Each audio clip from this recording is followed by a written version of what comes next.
संतोष मिश्रा जी के यहाँ पहला लड़का हुआ तो पत्नी ने कहा, बच्चे को गुरुकुल में शिक्षा दिलवाते हैं। मैं सोच रही हूं कि गुरुकुल में शिक्षा देकर उसे धर्म ज्ञाता पंडित योगी बनाऊंगी। संतोष जी ने पत्नी से कहा, पांडित्य पूर्ण योगी बनाकर इसे भूखा मारना है क्या? मैं इसे बड़ा अफसर बनाऊंगा ताकि दुनिया में एक कामयाब वाला इंसान बने। संतोष जी सरकारी बैंक में मैनेजर के पद पर थे।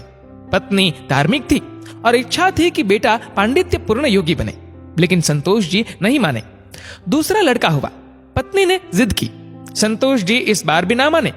तीसरा लड़का हुआ, पत्नी ने फिर जिद की, लेकिन संतोष जी एक ही रट लगाते रहे, कहां से खाएगा, कैसे गुजारा करेगा, और नहीं माने।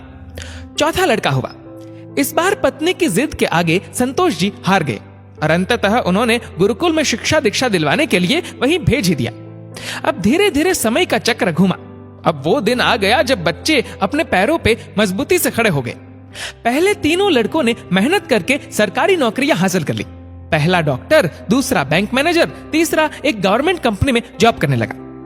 एक दिन की बात है, संतोष जी पत्नी से बोले, अरे भाग्यवान, देखा मेरे तीनों होनहार बेटे सरकारी पदों पे हो गए ना, अच्छी कमाई भी कर रहे हैं। तीनों की जिंदगी तो अब सेट हो गई, कोई चिंता नहीं रहेगी अब इन तीनों को। लेकिन अफसोस, मेरा सबसे छोटा बेटा गुरुकुल का आचार्य बनकर घर घर यज्ञ करवा रहा है, प्रवचन कर रहा है। जितना वह 6 महीने में कमाएगा उतना मेरा एक बेटा 1 महीने में कमा लेगा। अरे भाग्यवान, तुमने अपनी मर्जी करवा कर बड़ी गलती की। तुम्हें भी आज इस पर पश्चाताप होता होगा, मुझे मालूम है, लेकिन तुम बोलती नहीं हो।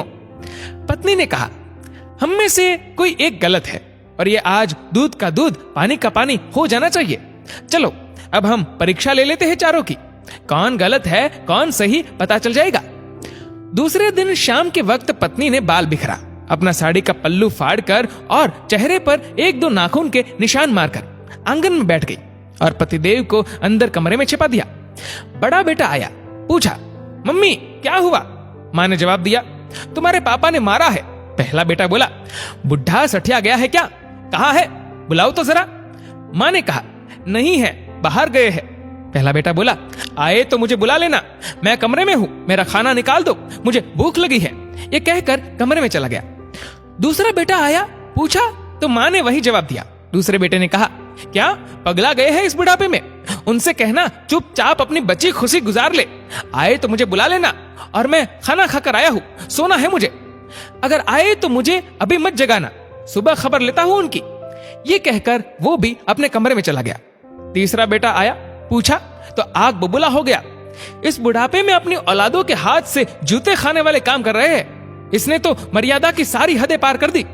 ये कर वह भी अपने कमरे में चला गया। संतोष जी अंदर बैठे बैठे सारी बातें सुन रहे थे। ऐसा लग रहा था कि जैसे उनके पैरों के नीचे से जमीन खिसक गई हो और उसके आंसू नहीं रुक रहे थे। किस तरह इन बच्चों के लिए दिन रात मेहनत करके पाला पोसा, उनको बड़ा आदमी बनाया, जिसकी तमाम गलतियों को मैंने नजरअंदाज करके आगे बढ़ाया, और ये ऐसा बर्ताव अब तो बर्दाश्त नहीं हो रहा। इतने में चौथा बेटा घर में ओम ओम ओम करते हुए अंदर आया। मां को इस हाल में देखा तो भागते हुए आया, पूछा तो मां ने अब गंदे गंदे शब्दों में अपने पति को बुरा भला कहा। तो चौथे बेटे ने मां का हाथ पकड़कर समझाया कि मां, आप पिताजी की प्राण हो, वो आपके बिना अधूरे हैं। अगर पिताजी ने आपको कुछ कह दिया तो क्या हुआ? मैंने पिताजी को आज तक आपसे बदतमीजी से बात करते हुए नहीं देखा।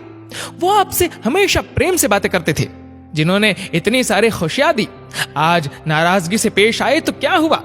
हो सकता है आज उनको किसी बात को लेकर चिंता हो रही हो ना हो मां, आपसे कहीं गलती जरूर हुई होगी। अरे मां, पिताजी आपका कितना ख्याल रखते हैं। याद है ना आपको, 6 साल पहले जब आपका स्वास्थ्य ठीक नहीं था तो पिताजी ने कितने दिनों तक आपकी सेवा की थी। वही भोजन बनाते थे, घर का सारा काम करते थे, कपड़े धोते थे। तब आपने फोन करके मुझे सूचना दी थी कि मैं संसार की सबसे भाग्यशाली औरत हूं। तुम्हारे पिताजी मेरा बहुत ख्याल करते हैं। इतना सुनते ही बेटे को गले लगाकर फफक फफक कर रोने लगी। संतोष जी आंखों में आंसू लिए सामने खड़े थे। अब बताइए, क्या कहेंगे आप मेरे फैसले पर? पत्नी ने संतोष जी से पूछा। संतोष जी ने तुरंत अपने बेटे को गले लगा लिया। संतोष जी की धर्मपत्नी ने कहा, यह शिक्षा इंग्लिश मीडियम स्कूलों में नहीं दी जाती। माँ बाप से कैसे पेश आना है, कैसे उनकी सेवा करनी है, ये तो गुरुकुल ही सिखा सकते हैं। जहां वेद, गीता, रामायण जैसे ग्रंथ पढ़ाए जाते हैं, संस्कार दिए जाते हैं।